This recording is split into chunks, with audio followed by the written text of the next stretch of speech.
Assalamu aleykum wa rahmatullahi wa barakatuhu. E bandiraɓe sehilaɓe janggiyankoɓe, ene wayno en garti e windande men ya. Nde ɗo noon ko ya wiyete, wonde nde ene wiye ƴa. aɓe nandi teskuya ma wona hen no moƴƴi noon. So wayi ni hofaaki ko ɗo wiyete ya. So wayi ni hofima bange dow to hofima andu wonti ƴa. Hono jangirnoɗa ba e ɓaani, han ba hofaaki ɓa hofi. Janguɗa ɗa e da hofaaki ɗa hofi. ɗone ko noon wayi hakkude ya e ƴa teskuyo ma wonɗo no moƴƴi hadema jiiɓoyade ɗon. Hande noon jangeten ko ya o. Bisimillah, natinen jangde. Aynani ɗo woni ya e ya. ɗo woni ay e ay. ɗo woni yay e yaay. ɗo woni yi e yi. ɗo woni i e ii. ɗo woni yi e yi. ɗo woni ye e yee. ɗo woni ey e eey. ɗo woni yey e yeey. ɗo woni yo yoo. ɗo woni oy ooy. ɗo woni yoy yooy. ɗo woni yu yoo. ɗo woni uy ooy. ɗo woni uy yo yuy yooy. yuy yooy. Gasi momten ɗum mbawen yiide bindi no moƴƴi, mbawen jangude. itten ɗum ɗo ha laaɓa, alluwa ngal laaɓa, jangen ha laaɓa. ɗo woni ya. ya a fooɗi. ɗo ko yi, mbiya yi a fooɗi. ɗo mbiya ye, ye a fooɗi. ɗo mbiya yo, yo a fooɗi. ɗo mbiya yu, yo ngara hakkunde. ay ay. ɗo ko iy iy. ɗo ko ey ey. ɗo ko oy oy. ɗo ko uy oy. ngara lomba masgal. yay yaay. ɗo ko yiy yiy. ɗo ko yey yeey. ɗo ko yoy yooy. ɗo ko yuy yooy. Timmi. ko jangete e ya e masɗe mum ko ni poti. ɗo fof ko lumbiɗo wayoɗo ko ya yaa. ɗo ko ay ay. ɗo ko yey yaay. ngara ɗo yi yi. ɗo ko iy iy. ɗo ko yiy yiy.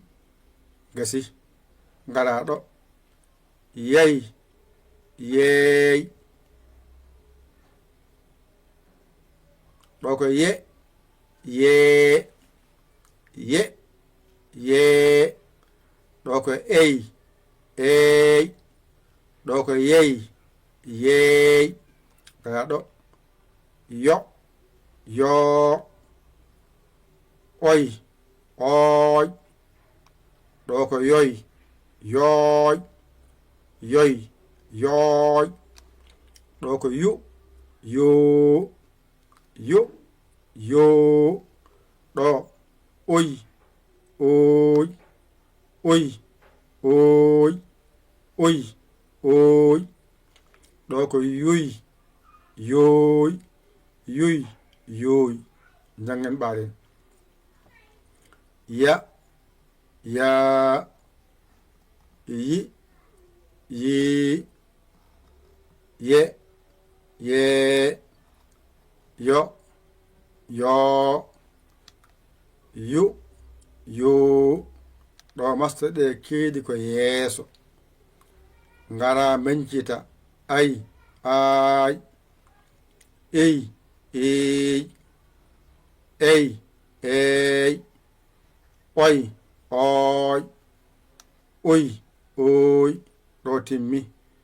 ɗo ngara lomba masɗe ɗe yay yaay, ɗo ko yiy yiiy, ɗo yoy yooy, ɗo yuy yoy yooy, ɗo ko yu ay ɗo ko yuy yooy. Gasi ɗo fof ko a lombaɗo, ɗo fof ko i lombaɗo, ɗo fof ko e lomba hen, ɗo fof ko o lomba hen, ɗo fof ko u lomba hen. Mi hollima hankadi ya faam masgal no masirte. Mbatta ko ni ɗiɗi, ngala wasa fodde ngala fooɗa. Ngara bencita mbaɗa ni ka ɗiɗi, ngala fooɗa wasa foodde. ɗo ko lomba masɗe ɗe ngala fooɗa ngala wasa foodde ngala fooɗa. ari ardi wadde ɗo haa ɗo mbiya goo, ɗo haa ɗo mbiya ɗiɗi, ɗo haa ɗo mbiya tati. gasi masirte itten ɗum ɗo haa laaɓa hade ma jiibde hoore ma. ittu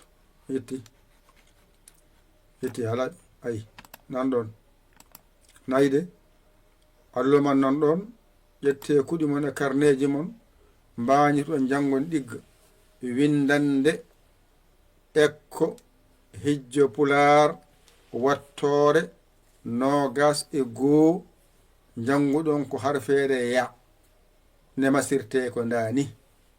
ƴaa o noon ene nandoyi e makko teskuyaji mon gona toon so aroyi. nde ɗo windande so ɓenni ko windande ƴa rewata hen.